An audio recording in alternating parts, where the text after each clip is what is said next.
यशस्वी प्रधानमंत्री जी को हम धन्यवाद देना चाहेंगे और पूरा देश की वो सेना, वो सैनिक उनके चरणों में नतमस्तक है।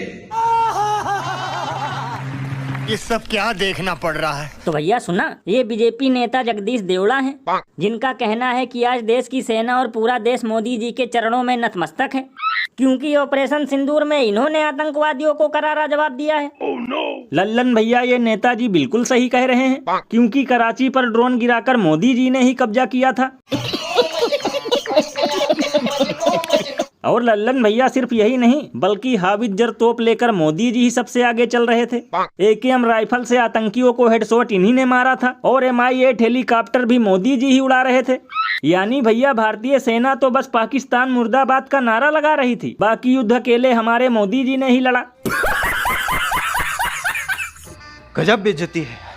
ये बिल्कुल सही कहा आपने।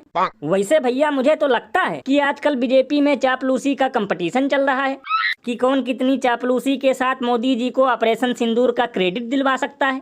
मतलब कोई बड़े बड़े पोस्टर बैनर लगा रहा है, तो कोई मोदी जी की तारीफ करते हुए कर्नल सोफिया को आतंकवादियों की बहन बता रहा है, और अब ये आ गए जो पूरी सेना और पूरे देश को मोदी जी के सामने नतमस्तक बता रहे हैं। भैया इसीलिए तो लोग घनघोर बेइज्जती करते हुए ये कहते हैं कि जो ट्रम्प का आदेश आते ही बन गया जी हुजूर, उसे ये सब दिखाने में लगे हैं सैनिकों से भी ज्यादा बहादुर। और अभी तो रुको, क्लाइमैक्स अभी बाकी है।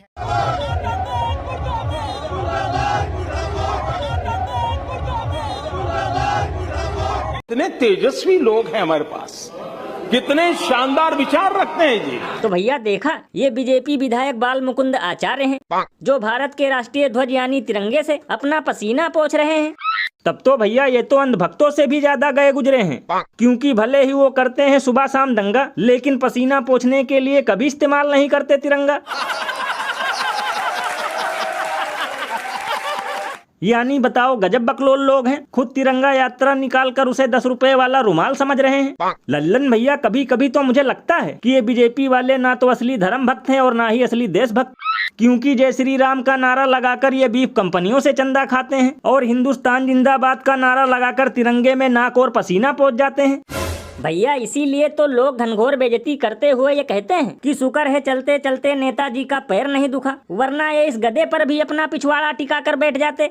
अरे बाप रे, ये तो धोती खोल रहा है। और भैया एक अंदर की बात बताऊं, जब ये लोग छाता लेकर राष्ट्रगान कर सकते हैं, देश की वीर सैनिकों को आतंकवादियों की बहन बता सकते हैं, तो अपना मलमूत्र तो तिरंगे से साफ करेंगे ही।